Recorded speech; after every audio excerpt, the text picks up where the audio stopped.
wouldn't know, because when you have a presidential candidate, how they organize their finances normally is all left to themselves.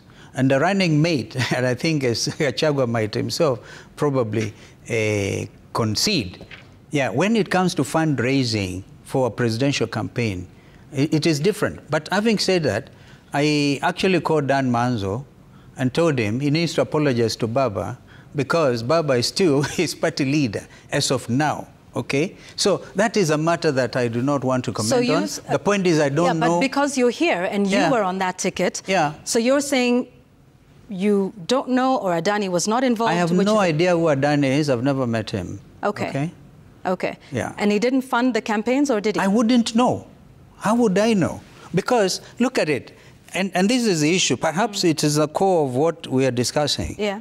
Maybe Gachagua did not know how William Ruto funded his campaign. Okay. It is not always that because you're the running mate, you bring all the money to one basket. But Mr. Kalonzo, help us understand. It doesn't work that way. All right. So how does it work? Because when we spoke to you here just a few minutes ago, you said the ticket is joint. It is one. Yes. Right? But joint ticket does not mean joint financing, joint everything. It is in law a joint ticket. Yes. But when it comes to campaign financing... In law is one thing. But help us understand then how this relationship works between a candidate, a presidential candidate and their running mate, a president and their deputy president. Because from what you're saying, from your personal experience with running with Raila Odinga in 2012... Yeah, and 2013 yes. and in 2017. Correct. All right? So from what you're saying, this isn't then a joint ticket. Might be on paper or in law, but it isn't a joint ticket in the sense that you're working together. Is that what you're saying? Is the relationship between the two? Let me tell you, look at all this. Perhaps even look at Kamala Harris's campaign, which has raised a lot of money, all right? And of course that of Donald Trump. When you have the president, right, running as president, he has a team, including campaign financiers and others who actually not even get to be known. But I can tell you my own experience straight away.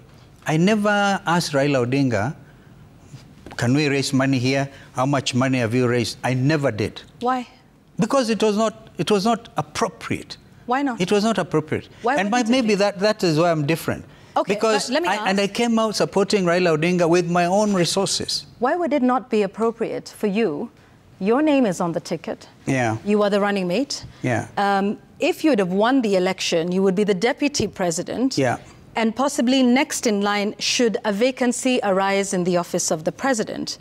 So why would you be in the dark about such important things? I think we have a lot more important business to discuss. It's important for us to understand. No, this one, allow me. No, allow us to, because... not because Dan Manzo raised it here. No, not because of that, but because you have now opened the door, and what we are trying to understand as Kenya... Then I tell you straight. ...is the relationship between the two, right? And so you've said you didn't ask anything about the financing, but if something happens, and as deputy president, you were to rise to the position of president... Then we'll deal with it at that point. But you didn't want to know how the campaign was funded? No, my mind was focused... My mind was focused on getting my brother, Raila Odinga, to become president of Kenya. And I trusted his abilities to fundraise. And if he found it appropriate to say, I'll assist my running mate to pay for so many agents, that was okay. But I'm never the type.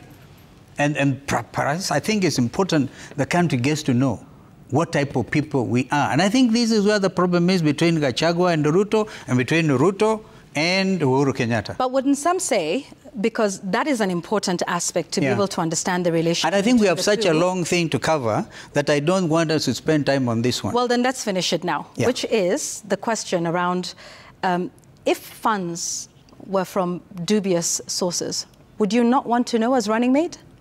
I wouldn't. It was never, in fact, it never occurred to me that I would probe a matter on fundraising of a campaign presidential candidate whom I had pledged to support wholeheartedly, resources or no resources.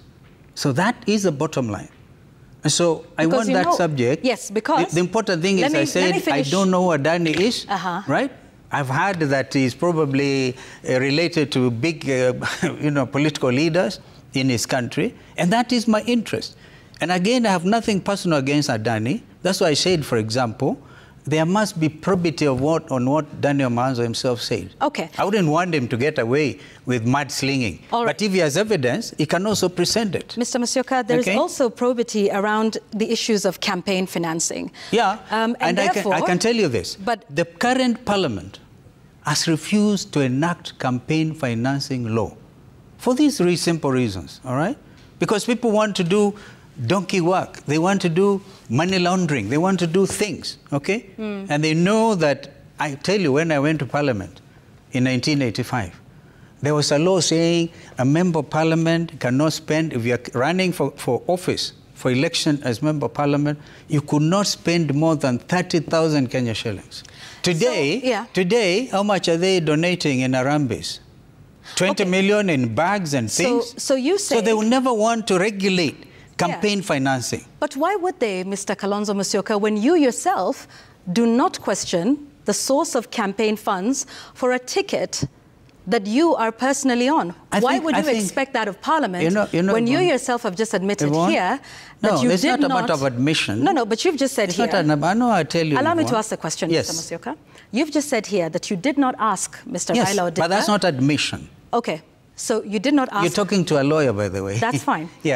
You said you did not ask Mr. Raila Odinga about the source of the campaign financing, right? You trusted him implicitly. Yes. But yet you want Parliament to be able to probe that because when then you yourself did not probe those questions will then be asked by Kenyans when you will be held to account.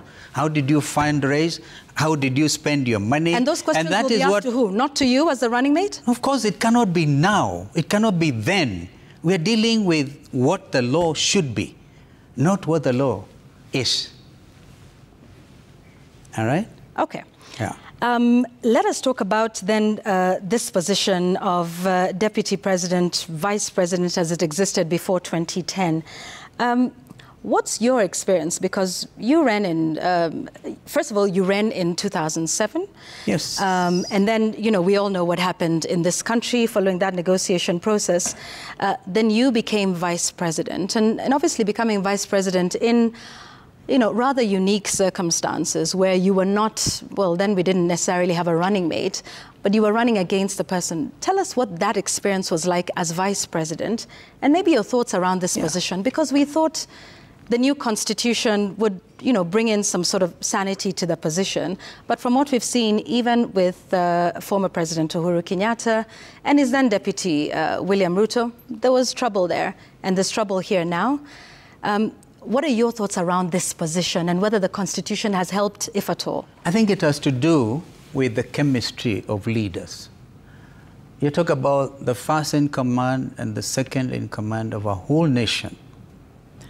Let me say, before Constitution 2010 was enacted, we did not have the post of deputy president.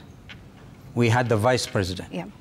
And the framers of the Constitution wanted to make it very, very difficult, right, for whoever is elected president to just get rid of his deputy, or indeed the deputy to undermine the president. So that, and that is where the stress was there on the one ticket thing.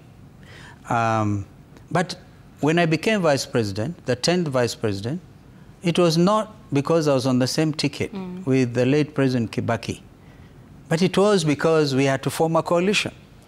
Eventually, it became Africa's first grand coalition government. I think Zimbabwe followed thereafter, because following the Kofi Annan talks, Raila Odinga joined as prime minister. We had to amend the constitution at that time, before we now inaugurated Constitution 2010. So my working relationship with Mzee Kibaki was very cordial.